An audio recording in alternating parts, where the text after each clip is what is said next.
next R&B mostly.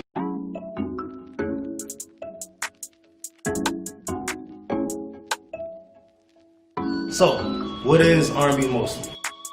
In 2015, yours truly, DJ Larry Love, was sitting on a couch and I realized that people thought R&B was dead. So I created a microblog to show people, obviously classic R&B, and to also show people R&B artists that exist today. Fast forward to 2019, we created our first event, Jacksonville, Florida. We've been kind of moving ever since. The idea is 80% R&B, 20% whatever else we feel like playing. Hip hop, soca, reggae, twerk music, whatever gets the people moving. So it's kind of an event flipped on its head. So R&B mostly is an event. It is a microblog. It is a place where we promote R&B music, good music, and we make mixes to show people, show that style of music in its fullest form. My name is Larry Love, DJ Larry Love, and I am the founder and creator of R&B Mostly. Every last Friday in Jacksonville, Florida, we do our event, usually downtown at the Justice Pub, through the Cowboy. We've taken things online. You can find us on Instagram at R&B Mostly and on Facebook at R&B Mostly. You are in the midst of one of the most amazing When is it okay to do that? When is it okay to be me? When is it okay to be black? When is it okay to do this? When is it okay to do that? When is it okay to be me? When is it okay to be black? First knee with down in peace. Second knee said I can't breathe. Guess which one made? Loving the music, and of course, most importantly, loving the message. Good evening, I'm Rahman Johnson. Welcome to this edition of Fly Socks and Tees. This is year 7 for an iconic event here in Jacksonville. I'm honored to be hosting this event for my dear friend, Mr. Al Pete, and of course, MJ Baker. Now, Fly Socks and Tees has been an event that's gone on here in Jacksonville and around the country, because there have been people who've come in since 2013.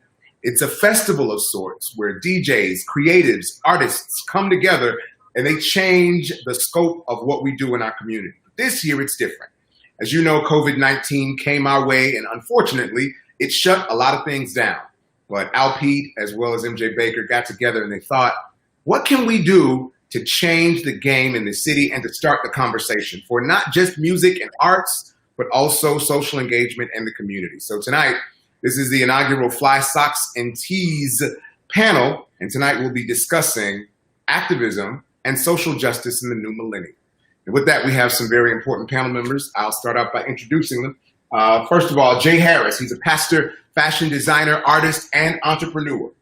He's been the lead pastor at the Ville Church for 4 years, which is located in the urban core of Jacksonville. He's on the board of the nonprofit organization Second Mile Ministry. And from 2011 to 2014, he owned a clothing boutique in downtown Jacksonville. His streetwear brand named Straight and Narrow allows him to express his creativity, but to also maintain his link with the streets. He has worked with teacher Amy Dunfrio at Lehigh, birthed the youth initiative called the EVAC movement. And EVAC is cave backwards. The group's intent is to get out and work with their peers to get them out of the cave of negativity and introduce them to their full potential. Welcome, Jay Harris. Thank you, Rahman. Appreciate it, brother. Our next panelist, thank you, Jay. Our next panelist is my dear friend and a co-artist in this community. She's the founder and curator of the 6 Feet Away Gallery. She's a spoken word artist, a public speaker, and her passion about storytelling is what fuels her art.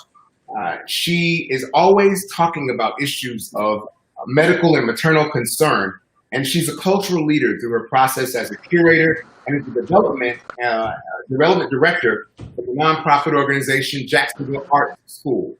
And her 6 Feet Away Gallery came because of physical distancing parameters. But we needed to be 6 feet away. We needed to be physically distant, but socially connected.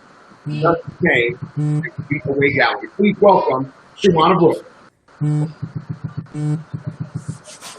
Our next panelist is a writer, founder, and my sister journalist. We're both members of the National Association of Black Journalists, who journalism and storytelling is in her blood. Now she's taking storytelling and taking it to a whole new level. She's a two-time Emmy Award-winning news producer and an award-winning author. Born and raised in Chicago, she went to Florida State University and graduated with a degree in communications, in mass media studies, and honors English creative writing. Her debut novel, which I read, which took me there, it literally reminded me of Toni Morrison. You know, Toni Morrison sometimes get a little confusing because, you know, something I may not be a teacher. Some folks, I had to reread it again. But this novel, I literally was reading it on the treadmill, and it kept me on the edge of suspense. It was called Poor Women. It was awarded the 2018 Florida Authors and Publishers Association Award, and she was also honored by our organization, the National Association of Black Journalists, as an outstanding literary writer. She's a full-time writer and writer coach. She lives in Jacksonville, and her latest novel, Beyond Urban Street, is coming out in just a few days. I will be buying it. I'm telling you now. I'll be buying it on August 29th. So let's welcome Nikesha, Elise Williams. Hey, Rahman. Hey, everybody. These are our panelists, Hey. and I want you guys to make sure, as you see each of us, and as we have conversations, you'll see our hashtags for social media sites that come below. Make sure you log on. I know I'm going to tell you now, you know, shameless plug. I got a book coming out in just a couple of days, so I hope you'll check out my website and go buy my book and at least look at what we have. But each and every one of us have different things that we do. But what connects us together is the fact that we are passionate about seeing substantive change in our communities. So with that, let's talk about social justice in the new millennium. And I'll throw this question out to whoever wants to answer it. What does that look like? What does social justice in this millennium look like for us? It looks a lot different than it did back in the 60s or even the 80s and 90s. There's still a lot of on-the-ground mobilization from activist groups like Black Lives Matter. But it's also a lot of social media activism, and not just so much tweeting a hashtag and calling it a day, but also mobilizing whatever your platform is on social media, Instagram, Twitter, Facebook, into action, into signing petitions, into petitioning the government. And so it's a multifaceted approach, more so now than it was when we saw that we've learned about in history, but also some of that on the ground work is still very necessary and very important. And it's different now because it's, you know, we have tools that they didn't have back then. Pastor, I have to ask you, because you're a pastor and most of the activism came from the Black church. We just lost two huge luminaries, Reverend C.T. Vivian and, of course, Congressman John Lewis. Do we see this activism being more effective? As Nikesha was saying earlier, is it more effective, or is the activism of yesteryear a more effective way for involvement to take place? Yeah, you know, I think Nikesha, number one, hit it right on the head with all the complexities and the different dynamics that are involved now. And I think there's pros and cons with, especially with the social media side of it, because there's the part of it where people lose in pushing forward because there's so much information, but there's also where you're able to create a groundswell from social media and get some real, you know, really, really feet on the ground and get people actually doing stuff. And so I think it's necessary to come from that standpoint. And I think there's also necessary to really have proximity inside of your community and loving the people that are really, really close to you because of how big the conversation is now. Sometimes you can get caught in the big conversation and not love the person that's literally like 2 feet away from you. And so I think that's really, really important. So I think it's I don't know if it's a better day. It's definitely a different day. And I think that the heart, you know, especially mentioning C.T. Vivian and Senator John Lewis, I think the heart that they and the legacy they left is still in us right now. And so, yeah, I think we just dealing with different dynamics, you know, but we still active and we on top of it, you know? Absolutely. Shawana, I know as an artist, usually artists in our respect are the ones that kind of take the lead. We're dealing with social justice issues, now major health concerns. It's like a maelstrom of everything happening at one time. Do you see the artist community being more involved in finding ways to push their social justice platforms and issues? I think we may have lost Shawana. We're going to work to get her back. It looks like her screen is frozen. But I'll ask you that, Nikesha. I mean, as journalists, our brother and sister journalists around the country are working. We were talking earlier before the show started, and CNN, one of the biggest journalistic organizations in the country, has now started a new department of race, and they're going to be doing a lot of race reporting.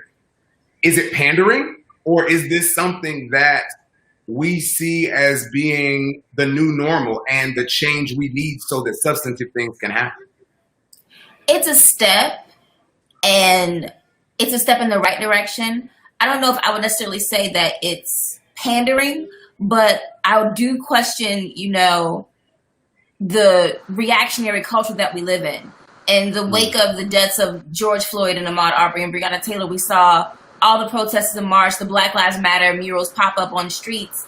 And, we haven't, in the taking down of Confederate monuments and all of these words and platitudes, thoughts and prayers, but I want to see the action. For corporations, I want to know, what does your leadership look like? Because if your leadership is not diverse, you're going to end up in the same situation that you were before, with blind spots when it comes to diversity and inclusion and having these hard conversations.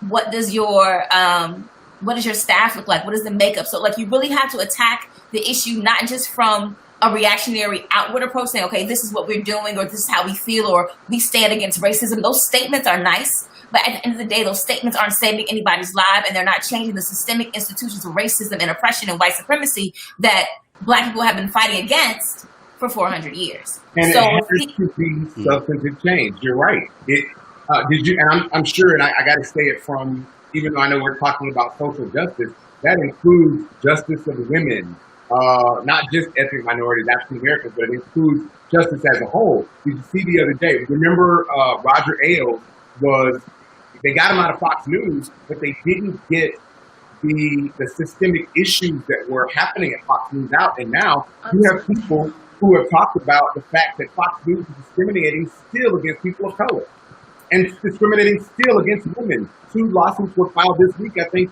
of sexual harassment lawsuits against Fox News. And these are women supposedly that said everything is great now that Roger Ailes is gone. So you're right. It starts with that systemic change. Go ahead. It has to start with the systems and the processes. A statement is great, and I appreciate your statements, but what are your actions internally behind it? Because any publicist can write off a statement, say this is our position, and that you do nothing to change behind the scenes, and you go on as business as usual as a new breaking story takes over and nobody remembers what's happening. So CNN's Department of Race, I'm all glad for it, but what is that going to mean on its content? Because as I said, is it going to be somebody besides Don Lemon, as we were talking about earlier? Because right now he is the black face and the black voice of CNN. Highly rated, it's good to be him, it's good to be a token, but there needs to be someone else with him. And a different, diverse voice. Which kind of leads back. Shawana, we missed you for a second. Are you back with us? I think we still may be having some technical issues with Shawana, because I really want to ask her about the artist community. Shawana, can you hear us? All right, we're going to check in with Shawana. If our production team could reach out to her, because we're having some problems getting her in. But Pastor, when we go back to what's said, it's so interesting, and I bring this up all the time. You guys know I'm a college professor, and I'm talking. What's so interesting is that they were able to get, speaking of social justice, and Dr. King and T.T. Vivian and John Lewis and Bayard Rustin and all these people, they got together at the March on Washington. There was no Twitter. There was no Facebook. There was no Instagram. You really couldn't talk to anybody because you didn't know who was for you or not. And they all ended up at the same place at the same time, on time. Yeah. And now we have people who are trying to protest and trying to do this and can't get it right. Where are we getting it wrong today? And how are we getting it so wrong when they didn't have the technology and tools that we did and they got it so right? Yeah, most definitely. I definitely see that. I think that unfortunately, we have lost some footing in the story and the narrative since then or whatever. I think that some of the dignity that the church and the leaders in the church once stood in and the togetherness has eroded away. And, I hate to say it like that, but I feel like some people just have flipped sides or whatever, or maybe they've been taking a little bit of payola on the background, but not staying firm in the faith and staying firm in their communities. I think where we saw some of the dynamics with church turn into this kind of big televised cute thing, it lost this thing where it was rooted in community. And when it got lost and disconnected from community, we start getting like these televangelists and not people who, not leaders who are actually for the people. And then you got this kind of individualistic thing happening with leaders in the church. And it's hard now because I feel it even myself, like where as a leader, when you want to, I think you have to have a plan for community development. You can't just be a church sitting in the middle of a neighborhood. You have to be thinking about the wellness, the health, the trajectory of how that community is actually going to grow. And, even when you want to connect with pastors locally, sometimes you don't always get that. So you do have to find those that are like-minded. But my God, the example that they left us back then is something for us to really push for and really learn from. Because you're right, they showed up. No Twitter, no nothing, no Instagram, no nothing. They were on deck and they were unified in their statement. Is that a thing? And I'm going to ask, as we are working, Shawana, are you back with us? Not yet. Okay, we're having some tech difficulties, but I know Shawana will be with us in a moment. By the way, before I ask the next question, and you talked about unifying a statement, I want to remind all of you that are watching, I know there are literally about 100 folk watching, so thank you so much from all over the country. We know it's not just Jacksonville. Thank you for being a part of the Fly Stocks 7 experience. If you have a question you want to ask, if you're looking at your comments, all you have to do is type your question in the chat feature right below, right down there. Type it in. We'll be more than happy to answer your questions, or at least get the question asked. That's how we can talk. So make sure if you have questions or comments, make sure that we can get them integrated in as much and easily as we can. By the way, if you're just joining us, Fly Stocks 7, this is our social justice panel featuring Nikesha Williams, Shawana Brooks, Jay Harris, and I am Rahman Johnson. Nikesha, he said a unified message. We know that people of color, I wrote a blog about it the other day, whether you want to call us African, Black people, people of color, whatever you want to call it. But Pastor Jake said that as long as there's a unified message. Now, from Diamond and Silk, I think that's their names, the young ladies that are at Trump rallies, to other people who are, for lack of a better way of describing them, like the Dave Chappelle sketch of the blind Black Klansman. We have a complete myriad of different ways, beliefs, and ideologies of people of color. Can there ever be a unified message today with as much access as we have to information? When we're talking about social justice, we're all in the social media generation. We watched as a Black woman went and poured black paint over the Black Lives Matter mural that was painted on the street. I believe it was New York. So we see this. Is it possible for it to be a unified message as a whole now, as during the times of martial I don't think it's difficult. Yes, it's true. Black people are not a monolith. There are Black Republicans. I guess there are Black Trump supporters, whatever. And everybody is entitled to their belief. But what does not change at the end of the day is that when you encounter police brutality, when you encounter workplace discrimination, when you encounter redlining, no matter who you support or what your specific and personal ideological political beliefs are, when people see you, they make an assumption about you that you are going to have to overcome. So whether you prefer to kowtow and assimilate to make yourself seem more palatable or less threatening, to see that, what was it? I'm not Black, I'm OJ type of thing. If that's your personal preference to do that, that's your right to do that. But you are still a Black person, whether you identify as that as not or not, whether you participate in the struggle for equal rights of all Black people or not, whether you feel like, you pulled yourself up by your bootstraps and you don't know why the rest of the people in your race cannot. That is your own personal position. But I guarantee you, when you get pulled over, they're not going to see that you're not a Black person. They're not going to see your own specific individual positions. They're going to see your skin color and your gender, and they're going to make an assumption and act accordingly. And God help you. And it's so interesting how we get into these quandaries because the things are still continuing to happen. The systematic ways of discrimination that have been there, it continues to exist. So as we talk about social justice, how do we allow our social justice stances to allow us to still work in corporate America and to still vibe with other people who will tell us face to face for whatever reason today it's so much more prolific. So we hear people, I had someone tell me the other day that there's no such thing as white privilege. It exists. And they don't want to try to get to the place to understand the differences.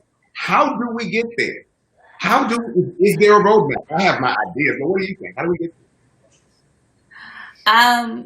It comes, I can understand why some white people would say that, because if you grew up white and poor, then you know struggle. But I think what they're missing the point is that you are still white. And so even though you may know struggle, your struggle is not the same as someone who is a minority, specifically a Black person. But I think it comes with a conversation that's not so much like your ancestors did this, you did this, you did this, you did this. That's pointing the finger and pointing blame, because then everyone's going to be on a defensive end if they feel like they're being attacked. So it has to go back to a real calm conversation with white people being able to understand the history and the legacy that they come from and the benefits that they have received because of it, just because of their skin color, whether they asked for it or not, it was still available to you when it wasn't available to Black people. And then by understanding that history and that legacy and that ancestry, then you can begin to have the conversation, peel back the layers, and finally get to the root of the problem. We have never addressed the roots of the problem. We've always tried to say that we are post-racial now because Barack Obama was elected president, or that things are so much better because Martin Luther King Jr. fought and died for our rights, for fair housing and for voting and for us to have all of the things that we can enjoy now. But just as we saw those fights then, they're still happening now because a lot of those things are being rolled back.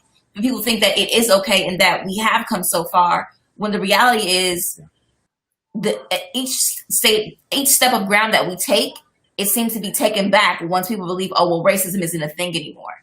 We've never gotten to the root of the problem. Absolutely. Jay, you were going to say something? Yeah, I would definitely say, adding on to that, I think that we have, I think you have to, I don't expect for people to understand our plight when their narrative has been different. And I say that to say that, it makes me posture myself in the conversation where, like, I do want to come into a conversation where we sit down, we have understanding. I'm able to share my story, hear other people's story. And this is where I've seen, or I've been able to gain the most ground over political lines, over, different racial understandings, or people saying, oh, you're hallucinating about systemic injustice or things like that. Some people just have never had to look at it. And so I think it requires a lot of patience, a lot of understanding. I think that we have the right, when we are tired of having the conversation, to step away from it. And so I think we have to pick and choose when we endeavor into really, really hard conversations, but we have to have them with patience. Like we have to be able to teach, and we also have to be able to learn. And I found from listening to other people's stories, even when I'm offended by them, sometimes you hear from them and you go, my God, I understand exactly why you think the way you think. This is what your parents taught you. You've been learning this since you were a kid. And then, there's a Bible verse that says, weep with those who weep. And I always tell people, you can have somebody who you completely disagree with them, but you can get credibility to talk to them just by weeping with them. If somebody's alcoholic and hurting themselves and they're self-inflicting their own pain, if you weep with them, because their pain is still real, regardless whether they're causing it or ignorant, causing it or not, but you can get credibility and say, hey, there's some things you're doing I might be able to help you with or help you to see. And so that is an important part of scooting up to the table and talking and moving forward, I believe. Gotcha. Let's go. There are a few comments that are coming in online. I want to first say thank you to Jamish, Rihanna, Jimitoria, Nathan. Thank you so much for watching and joining this program with us. And Rihanna said, that's the thing about Black conservatives and Republicans. They, specifically speaking of those, do not consider themselves oppressed. They ignore the bigger picture about Black people as a whole. So going to that, There's some still talking about political parties. When it comes to social justice, is there a political identification that one should have? Sometimes I've heard over and over again that you got to be a Democrat. Then I hear other people saying, well, the Democrats aren't doing anything. Then I hear people saying, well, we need to create our own party. But then you think we're in a two-party system. So if you create your own party, can you really get to the space to make the change in the laws? Where do we need to be politically when it comes to social justice? Or do we need to be anywhere specifically at all? It's not a Democrat or Republican issue. It's not a Democrat or Republican Party issue. It's a people issue. And so whether you vote Democrat or whether you vote Republican, whatever you do, when these issues arise and you feel like it needs to be addressed from a legislative or congressional standpoint, you need to petition not just your Democratic lawmakers and your and representatives, but also the Republican ones too. They have to work together. Just like after the deaths of George Floyd and Ahmaud Arbery and Breonna Taylor, the Democrats came out, the Democratic majority in the House came out with a police reform bill that was actually very good. But then here goes to the first question we started with. They did that whole kneeling and kente cloth thing that was pandering when the attention should have been on the actual steps they were going to take to make change in this country, which was in the police reform bill. And now we haven't had anything else heard about it. So, I mean, those are the types of things that need to happen, because it shouldn't just be on the Democrats who are in Congress or who are in state houses and senates across the country to make the change. It needs to be something that is a bipartisan supported effort, because until it's a bipartisan supported effort where Black people, white people, Republicans, conservatives, rednecks, whoever can all agree that, hey, kneeling on somebody's neck for 8 minutes and 46 seconds is wrong and maybe this shouldn't happen anymore, then it's always going to be a divisive issue when it shouldn't be. It's a human issue. We have to stop looking at things as a dividing line and saying that, we can't overcome such things because, I'm a Democrat and I'm a Republican, or I'm Black and you're white, and realize, some things are just wrong and it should be corrected. No. Yes. Yeah. Jay, did you have something to add? Man, I don't have too much to add to that. I don't think it's a political thing either at the end of the day. No. I think that it is about loving other people. And no matter what party you stand from, when you see people mistreated, and also when you hear the voice of a shared narrative from Black people in this country who are having a shared experience, to try to muffle out that voice or suffocate it is just plain wrong, right? There's we've been shouting and screaming the same things for too long for anybody to turn their back on it and try to mute our voice. And so I think it just comes down to having a good heart and being honest and being true, or actually just having a hateful posture towards other people. So it's not political parties. I have some beautiful conversations, and I've been in a room with people on all sides of the board, and everybody is not, at the end of the day, we also can't let parties hand us our platter of who we are from an identity standpoint. None of us, that buffet is not good across the board for all of us. So there are different things we pick and choose from, and we have to figure out how to communicate at the end of the day, for sure. So. Absolutely. One of the people online just said, as Nikesha said, and what you did, it's a human issue. Yeah. It's not a Black issue, white issue, blue issue. It's a human issue. Yeah. And when you mistreat people, humans, that's when things go awry. Yeah. All right, there's so much more we got to talk about. I know we're going to take a quick break. I believe our production team is ready. We're going to take a break. We'll be right back. But remember, you can jump into this process. All you got to do is comment below. We'll be right back after these messages from our sponsors. Thank you so much to Act Blue and all of our other sponsors. We'll talk about them in just moments. But you're in the midst of our social justice forum with Fly Socks and Tees. We'll be right back. The next R&B mostly.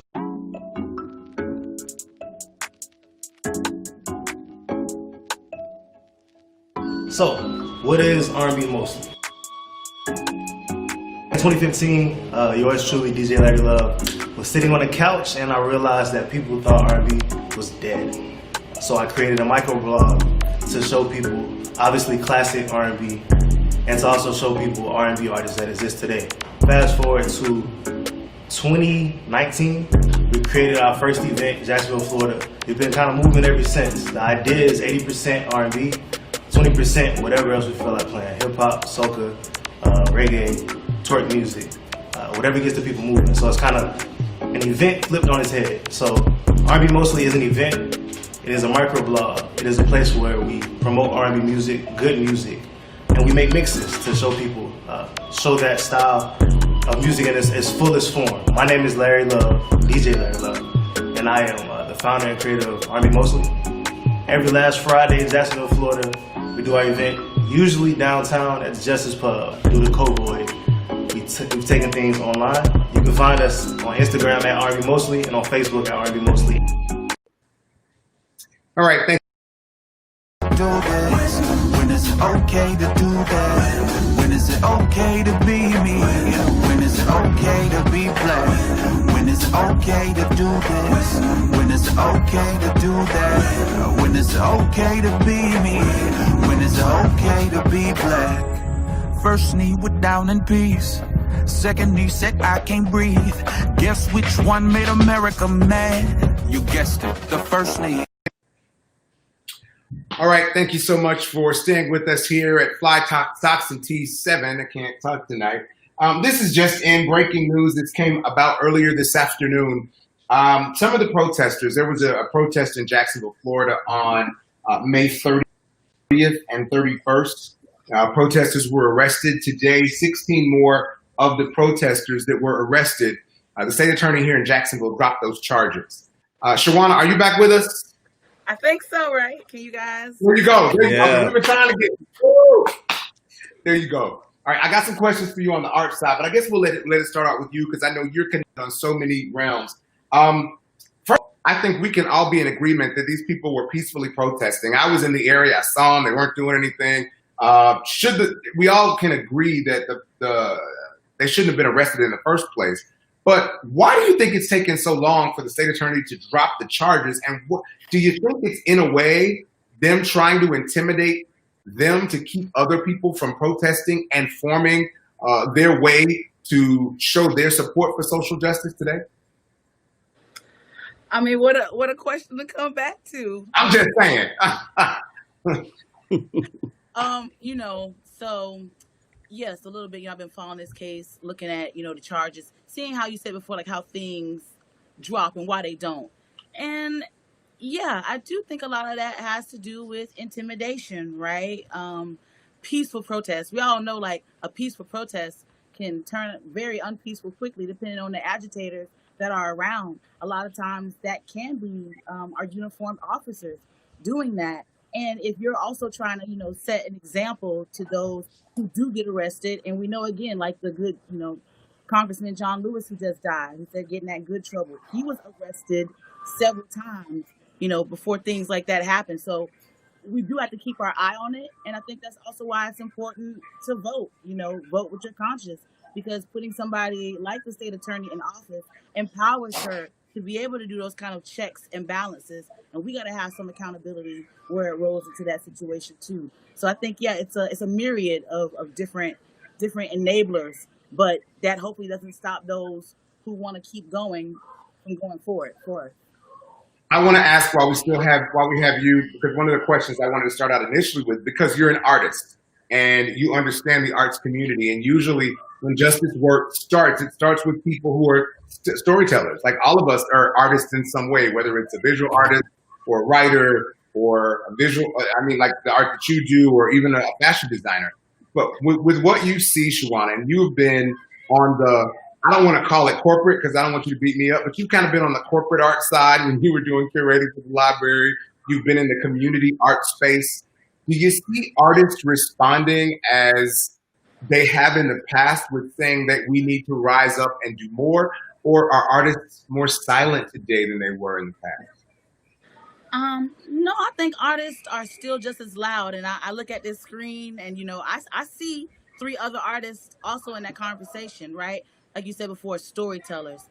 What I think is different is there are a lot of voices out there. And so you kind of can navigate to whom you really want to be able to see louder, right? And then there are these platforms like, never have I been more artful, I think, in these past few months, because there isn't a demand from anybody, but it's so hard to not be that responsive. Like Nina Simone always says, artists is supposed to be of their time. And I think of this time right now, it's so fruitful with all of these kind of different ways that, I hear artists that they're trumpeting, They're being loud, and sometimes their process is to be in this, is to process this. So we might not know Yeah. what the artist, somebody's creating down the line that's really going to be that big factor to put all of these different things together. So I'm trying to listen, I'm trying to hear them, and I'm also trying to do my best to support artists where I see them, to make it accessible for them to get their voices out here.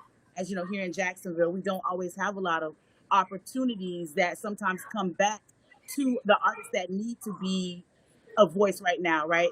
It's quite obvious. We know that, Black Lives Matter and just Black Lives Mattering, right? Like, without even the slogan, that's been a consistent slogan, regardless of how we've said it throughout the years. And I think, no protest without songs, without dances, without poetry, without Without storytelling, art. without Yeah. journal, right? So we're Yeah. responding. We're gonna pick it up. And it's this zeitgeist that has kind of created this space for us to really, as you say, rise up. So I get it. One of the biggest concerns that has been a huge thing in 2020 that is even before this social justice movement came about is the rise of the novel coronavirus, COVID-19. It has completely changed the way we interact. In fact, it changed this. We are online in this virtual space because of the fact that we want to keep our families safe and be safe ourselves. One of the things that was highlighted, though, with COVID-19 is the fact that there is a huge dearth of health disparities. Even though we knew it, we saw the numbers of it through the Affordable Care Act and the debate.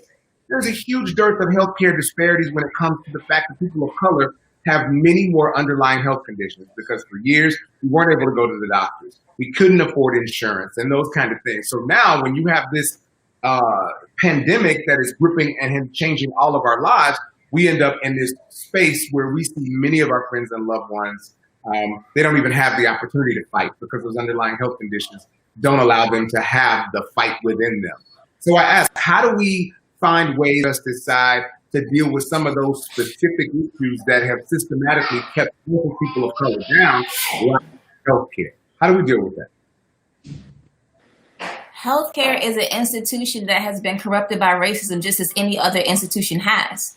So when you talk about the health disparities that affect patients who have come down with COVID-19, such as hypertension, heart disease, diabetes, obesity, of course, those are going to affect communities of color more, because communities of color are more likely to have less access to healthy food, less access to a grocery store, less access to health insurance, less access to a nearby hospital or good care. They're more likely to work in what are considered essential service jobs. And that's just not just your doctors and your nurses, but that's your bus drivers, that's your cashiers, that's your gas station attendants. We are more likely to be in those roles as waitresses and bartenders, exposed to people who may or may not have the virus, who may or may not be passing it asymptomatically, or may knowingly be going out because they don't want to wear a mask. And then we harbor that in our body, and then it manifests, and then everything else that we have going on with us because of our lack of access to things that should be equitable makes us more susceptible to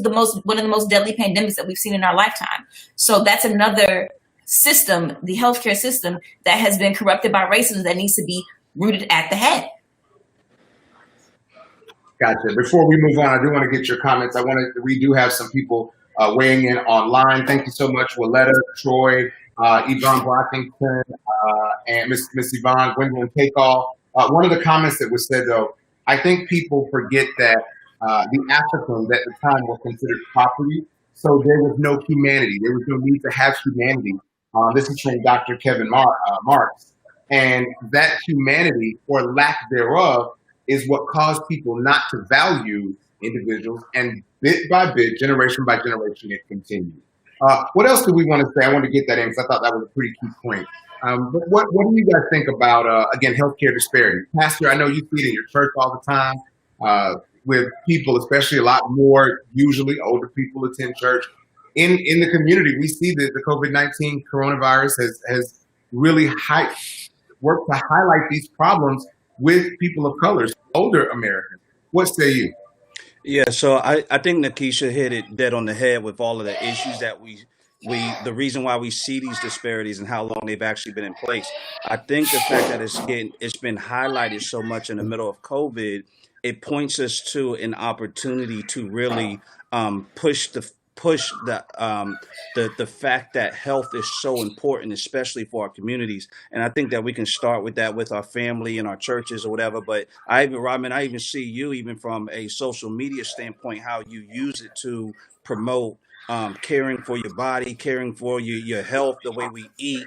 And a lot of that kind of stuff lands in my household. It informs the way me and my family eat, not because we're just keeping up with the Joneses, but we're actually inspired. So I think that it's we all need to be, infected with that, really passing on that encouragement and even sharing what we eat and the meals that we have. And so I think that's essential right now.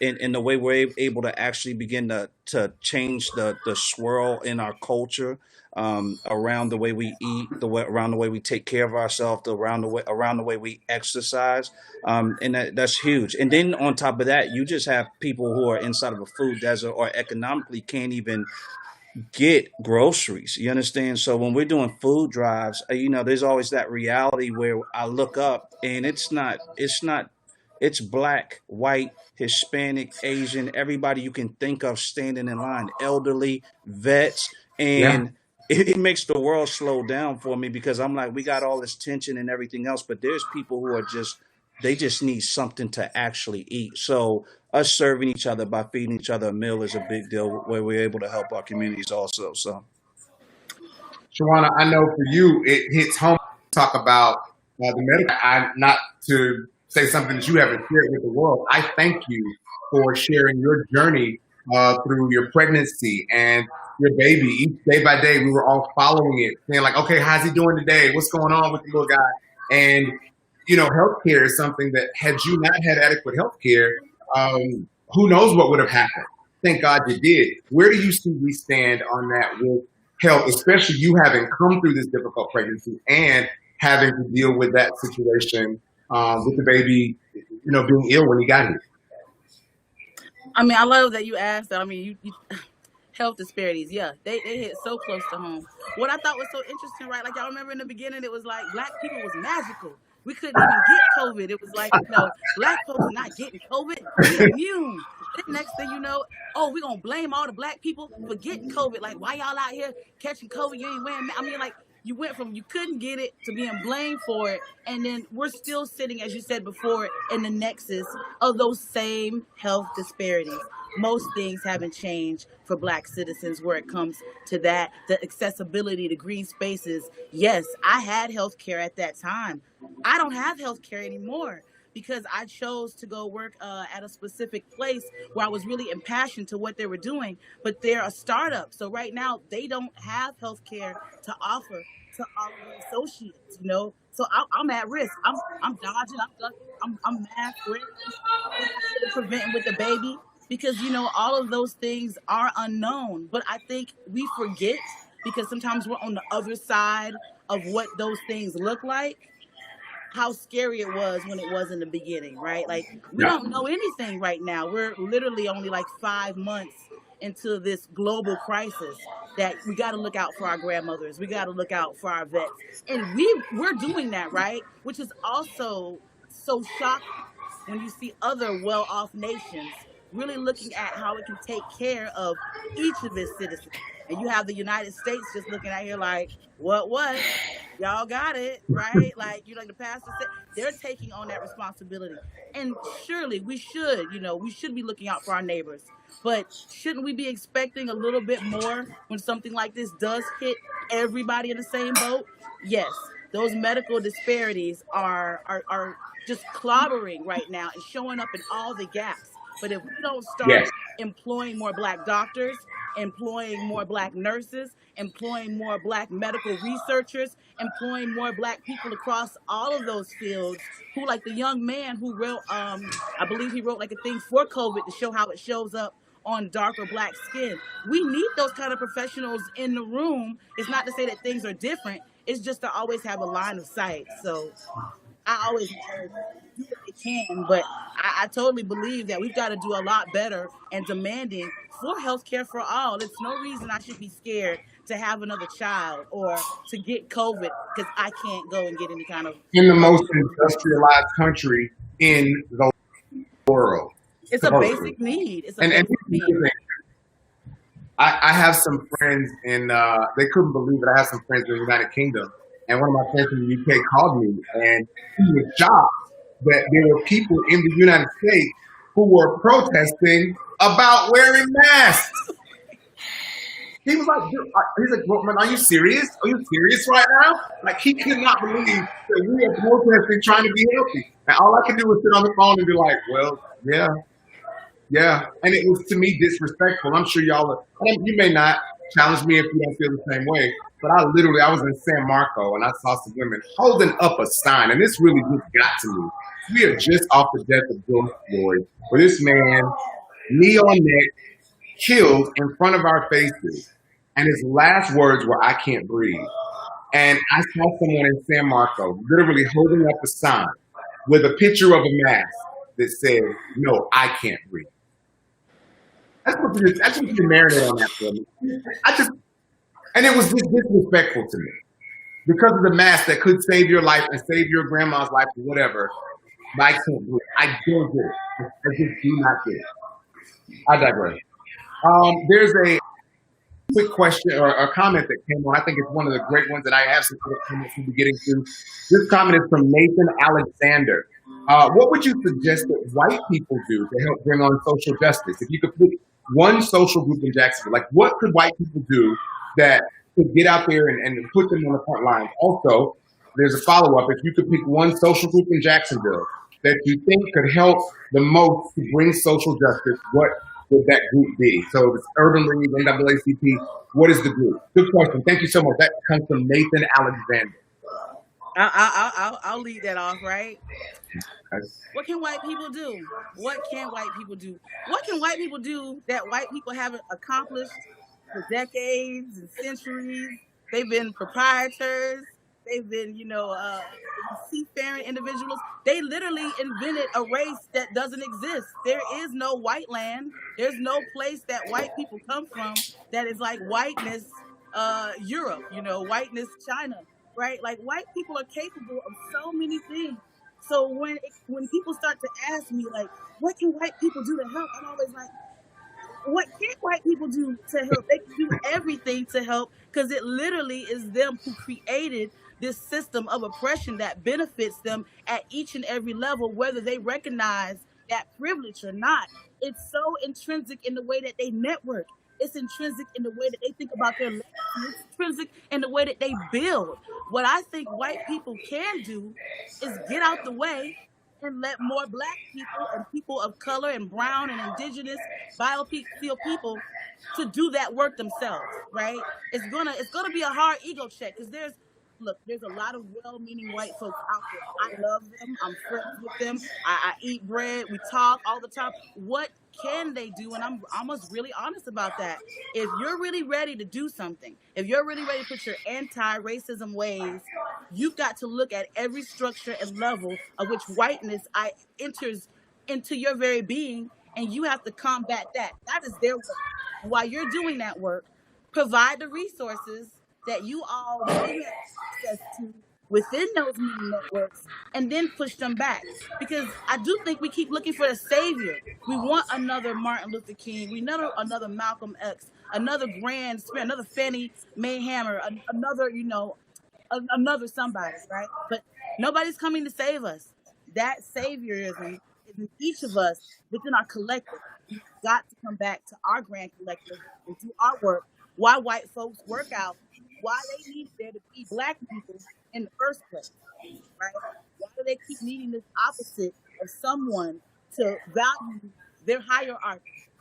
Elitism and racism go hand in hand, and that's as old as ways are. So I think there's just a lot of hand-holding that we need to stop doing, because if people really wanted to do that work, I've never not seen them accomplish a goal that they really wanted to get done. Pastor Jay, organization-wise, what do you say? And also, what do you think that non-Black people need to do, or white people, period, to see the social justice change happen?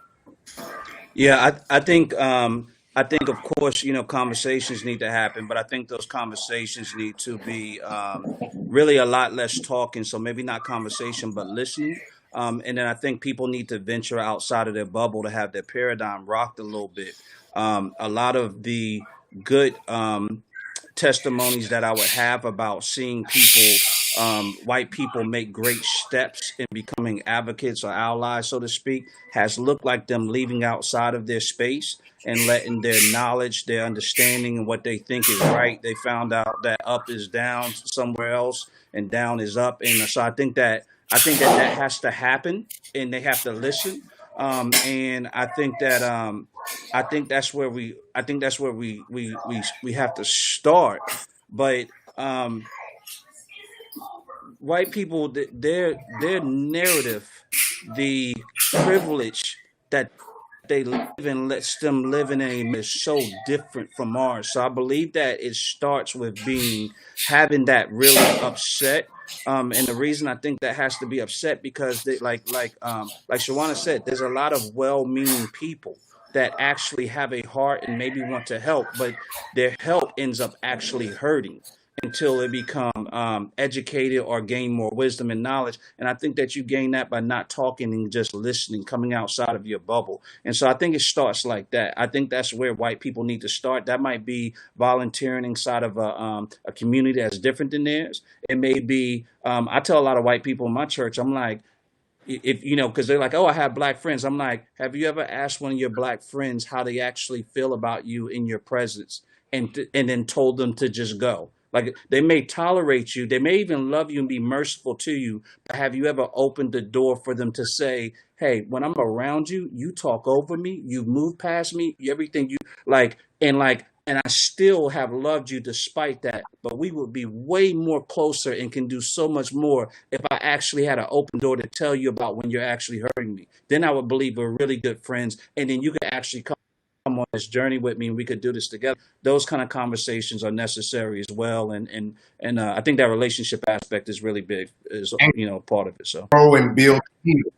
Absolutely. Nikesha, before we get to you, it's online, that they say that people, this is really interesting. You hire diversity directors, but you really don't want African Americans to have a voice at the table in these medical and other institutions. And this, Dr. Marks goes on to say, white people can speak up. What they can do, speak up in places where Black voices are missing, teach their children past history, teach them not to be ashamed of the things that happened, and understand that there is an African Holocaust. I think that was an interesting way to put it. There is, and it's a good way. It is a Nikesha.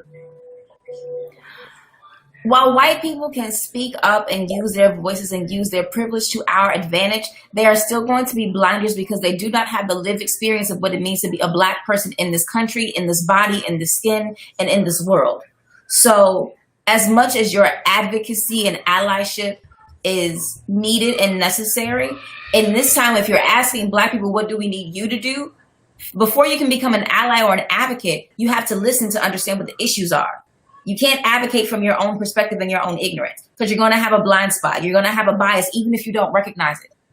So listen, first of all, and then also, yes, use your privilege to our advantage, but also invest. That's one thing that I don't think that we talk about enough. Invest in a Black business, invest in a Black person, invest in a student. You don't have to have a whole lot of money to do that. That could be just giving of your time if you don't have the means to give financially. But if you take an interest in our causes and you take an interest in us and you love our culture and you love everything about what it means to be Black, there's my child, what it means to be Black until it's actually time to, the meme says, be Black, put some skin in the game and invest in us and see if we don't make good on that investment, if we don't turn it around, if we don't do something with that help. Not everybody has access, not everybody has means, and not everybody is going to be able to, quote unquote, make it out the hood. So if you want to help, go into the hood and help. We're there for a reason. We were redlining gentrification. I mean, our neighborhoods have been destroyed over and over again because of racism. Invest in our neighborhoods, invest in us, invest in the community, and listen. I gotta say, I know one of the questions that Nathan asked was about organizations too. And you may like me not for this. I don't know whether you know her, but there's someone in Jacksonville, and I just happen to bring it up. We're not like best friends, but I know this chick. We started on commissions together, and it's Hope McMahon. Hope goes into the community. She goes into the hood. Hope does her thing. She has a group called organization called the Yellow House that deals with artists. But she is one of the people who to me is a paradigm for how to really get involved. She doesn't have to go out and say, "Hey, I'm for Black people," but she does the work. And I think that's what's most important. Wouldn't you agree, Shawana? I know you know Hope, so wouldn't you agree? Most definitely. And, that definitely was the inspiration for a new business that we just created called 6 Feet Away. 6 Feet Away Gallery is basically what Nikesha was saying. We were so privileged to have someone reach out, right? Say, I love what you're doing. I think you have this amazing concept. We want to invest in you. We want to see you succeed. We want you to do it on your end. We don't have any qualms about how you're going to run this business, how you're going to produce it, how you're going to get out there. So with the support of definitely a lot of great white people across this country, we were able to raise a great amount of funding so that we could commission 20 Black artists to do that kind of work in Black neighborhoods, specifically in communities that we know these people. We wanted to start in our own backyard first. So we were able to work with a private business owner to now do this major public art project where we're going to have at least over 20 visual artists of different ranges working on sometimes one of their first biggest mural projects. And these are artists who been going like all over internationally, but they've never done a major public art project in their own backyards, in their own neighborhoods, on their own streets even, because of the accessibility level that requires them to be able to get this. If you haven't already played that game, people won't allow you into it. What we want to do is level those barriers of access. We want to commission these artists to do those projects, to talk back to their communities, to talk about legacy builders, to also bring in their own flowers, right? We don't have to always wait for people like the lovely Eartha White that you can see behind me that my husband, Roosevelt Watson III, did a piece in homage to. We are the Eartha Whites right now, right? So we have to make sure that people know and are trumpedoring all of our works and how can we again work together. I get so excited when I see all of us being able to initiate. And right now voting is a major initiative. We need people to be less apathetic. We need them to do their homework. We're not saying who to vote for. What we want to do is put art in the hearts and minds of people to give them conversation and dialogue, but also to placemate and to change the narratives about our community. Let me say as well, I'm looking here. It's very interesting. We're getting some more questions that are coming in online. This one is from Miss Brockington. Yvonne Brockington said, thank you so much. I applaud you young people. I know some of us may or may not consider ourselves young, but I applaud you young people discussion. Her question is about policy change. Ms. Brockington says, how do we facilitate policy change, and how can we hear the cohesive voice? Policy change comes from voting. I mean, those are the people who set policy, the people that you elect. So if you don't go vote, then you don't have a say in the policy. Yeah. You need to find the candidates who align with your ideals and vote for them every time they're up for election, at the local level, at the state level, and at the federal level. Don't just go every 4 years for a presidential election, because the things that happen in Washington aren't really going to affect your day-to-day life, like the things that happen at the city council meeting across the street from Hemming Park in downtown Jacksonville. Their meetings are public. You can go and you can speak to your elected leaders, your councilmen for your, is it wards in Jacksonville? For your ward. You can go speak to that city representative. You can go speak to your mayor. His schedule is open to the public. You can look at it and see what he's supposed to be doing every day. So if you want to change policy in the city of Jacksonville, be engaged in city politics in the city of Jacksonville. That is what's going to directly affect your life.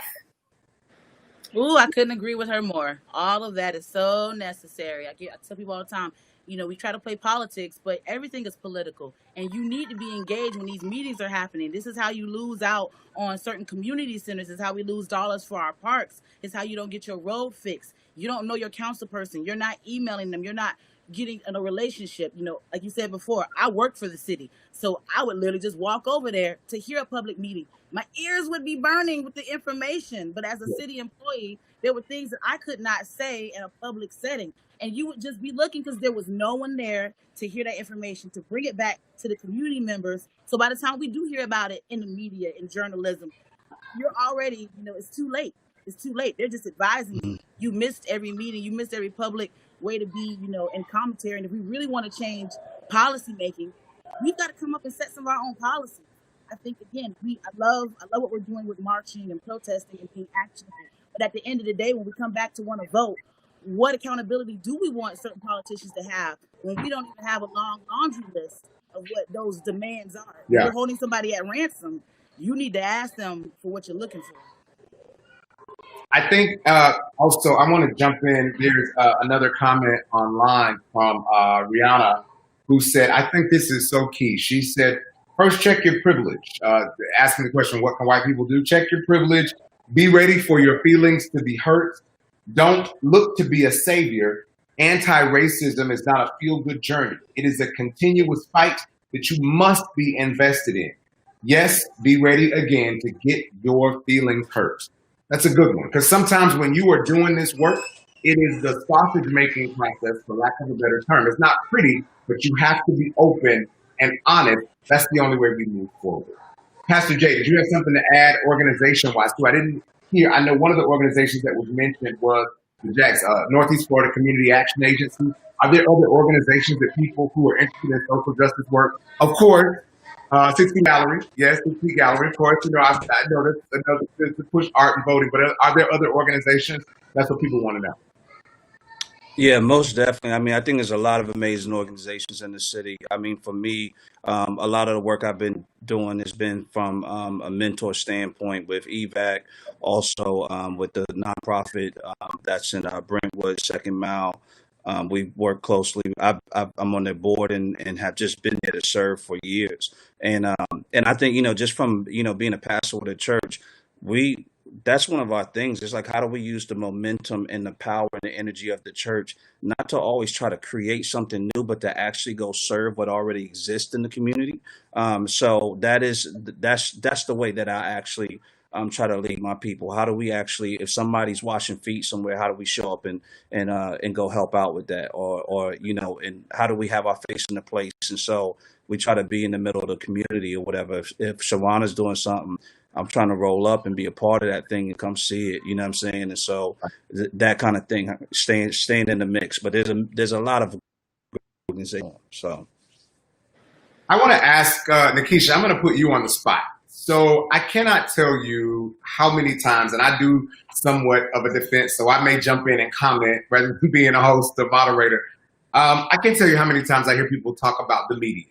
And just like Black people, the media, we are not a monolith.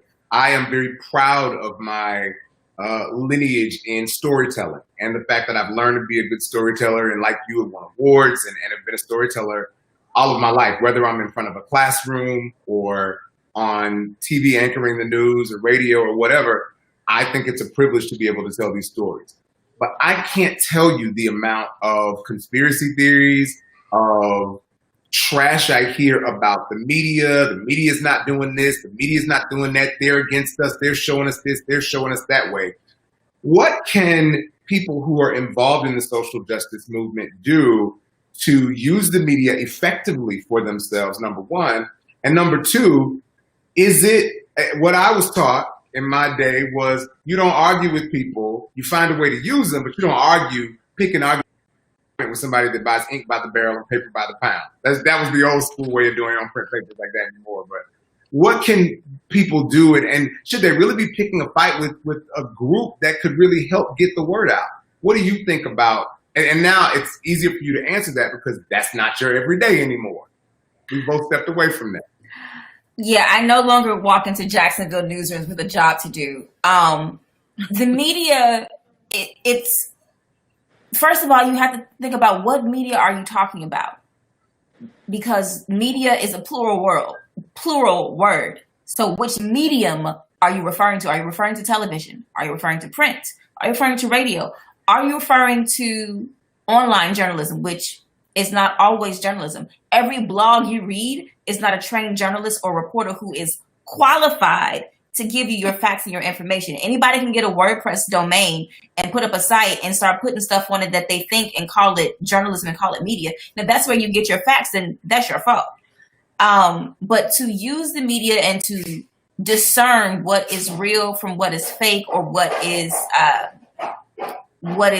a conspiracy theory from what's actual truth, is that you have to realize that journalists, their job is to go out and get the information that's supposed to be important to you. So if they don't know the community, if they don't know the issues, then that's a failure on their part. However, you can always reach out to a television station.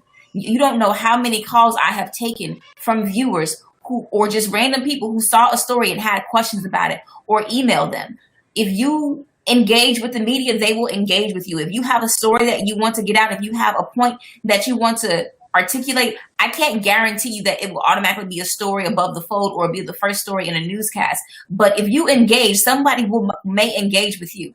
Also remember that even though it's the media, there are people behind the cameras, there are people in front of the cameras, there are people that are writing those scripts. Everybody, including myself when I was working as a producer, has some type of bias, because that's who we are as people. We're always going to have a blinder or a blind spot where we have a bit of ignorance. So don't fault the media for that blind spot. If you have a problem with the coverage, educate them about it. Say, hey, this is what I did not like. This is what is not true. Have you looked at this? And if you are a professional and an expert in your role, be it a doctor, a lawyer, a community activist, a politician, a curator, a pastor, whatever, you can always reach out to your local media outlet or your national news source, if you so choose, and try to get a story corrected. Because the last thing what a journalist wants to have is to say they got a story wrong and it's not fixed. We don't go out and spend days and hours trying to write a story to get it wrong. We want the story to be right, and we want it to be well done, and we want to show both sides of the story and to be objective and balanced. Fox News may have co-opted the words fair and balanced to not do that because they are technically right-leaning, but that doesn't mean that every journalist that you come across in the city of Jacksonville or in the state of Florida or even nationally is out here trying to spin and lean something one way. We're not PR professionals, we're journalists. It's a difference. Before I bring everybody else into it, I got to say, Nikesha, I remember when I was anchoring over in Tallahassee. I remember I was managing editor at the station, and I can't tell you how many times I sat in editorial meetings. And as we were planning the newscast for the day, they would say the FAMU shooting. And it was like a shooting that happened in the area near Florida A&M University. Had nothing to do with the students, and they would instantly, it could be like 5 miles away, it would become the FAMU shooting. And I thought about, once I left and I went to do other things, what about those people who's at the table now that is going to open up and say, hey, wait a minute, you can't say that. You can't just lump all this together just because it makes you comfortable. Because Nikesha, there was a time when here in Jacksonville, everything, if there was a shooting and it was near the north side, it became the north side shooting. And everything bad happened on the north side. When in fact, sometimes it definitely wasn't the case. But that goes back to our earlier conversation when you talked about, the race department being created at CNN and whether or not that's pandering. It's about who was at the head of your organization. What does the leadership in your organization look like? Because if there are not Black people in those editorial meetings, Black people on the streets, Black people who are the faces of these communities, who are able to give you their voice, then you're not going to get that. Even when I worked here in Jacksonville, and our newsroom was pretty diverse, but not necessarily in management, but there were enough Black people in the room who would say, you know what, this isn't right. This is not how we should do this story.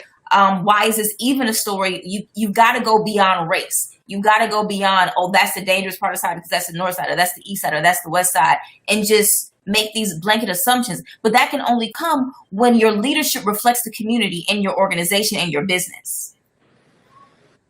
Shawana, I think you had a comment and where you saw in the media. What were your thoughts about that? And are we utilizing the media as effectively as we could?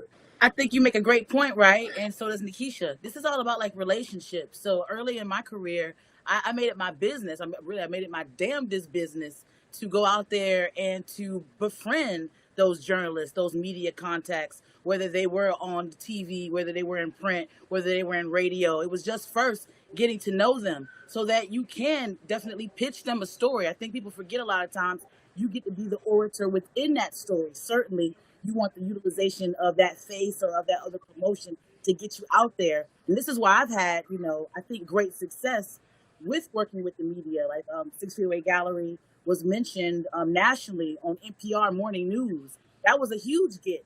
I don't even know how we got to that, but I'm sure it was through a good media contact somewhere down the line of someone that once they got in the room at that place, they were able to then talk about that work to get us that more promotion. So I'm constantly, looking at the press releases that I send out, just texting people, seeing how they're doing it, and also telling them about a story. We talked just a little bit about the northwest side of Jacksonville. We said the north side, right? But now it's that northwest side of Jacksonville that's become the antagonistic boogeyman on, every shooting that happened. Because I'm like, where's the northwest side of Jacksonville for one? Not even the north side, it's sometimes in between lines, but who's got the sexier, shooting, and why does that work? And a lot of times race can be in that narrative, but I think that, again, we have to challenge ourselves to say, hey, that story is not right, or I lived over in that community. Sometimes we don't want to speak up because we're scared that could put us in the way of becoming the story. But we've got to be better advocates about how we are represented and working with those media consultants. I was privileged to see, the Black Media Awards that happened. Lord, it felt like a lifetime ago, but I'm sure it was at the earlier this year, right? And just see we look at everything pre-COVID. Yeah, absolutely. Yeah. I'm like, when was that? 2012?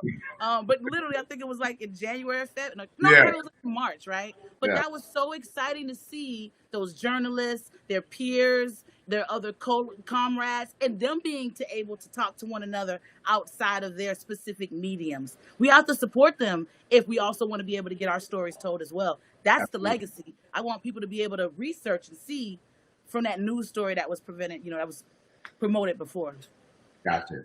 Pastor, your impressions and your thoughts. Do the media, and I'll kind of wind it up. We're coming to the end of this session, but what are your thoughts about the media and the way they can be better utilized, or do you see the media being as effective as we could be?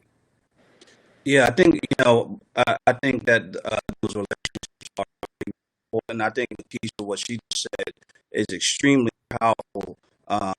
It is empowering in the sense that we need to have these outlets and be able to voice our opinion, not just home and be disgruntled about what we hear, but to actually raise our voice and say, hey, we didn't like this story, or we don't like the way you're kind of pushing for this community. And so I think it's been a love-hate relationship for me personally over the years. There's been things I haven't liked, the way things were edited or the way they were told. And so over the years, if I am in a story, I try to make sure I'm clear about what I'm saying, or before it hits, I go, hey, can I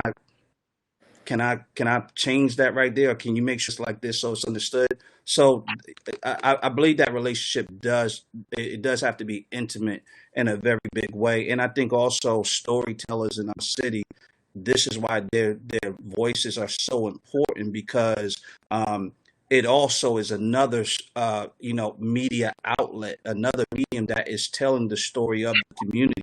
And so sometimes you have, especially when you look under the comments for different stories that happen on, the north side or east side, they make it sound like it's a horror story going on in the streets all the time.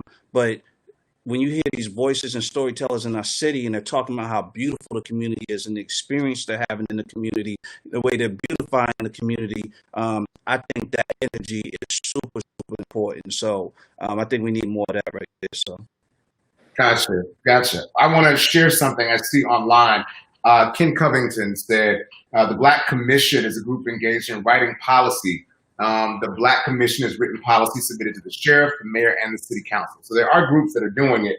My thoughts as a journalist myself, as well, though, I don't believe that we're telling our story enough. I will tell you, Nikesha, you can probably agree with me here. As somebody who's been a reporter, has been an anchor, been managing editor, the one thing I know for sure is that we always need news, right? We're always looking for news.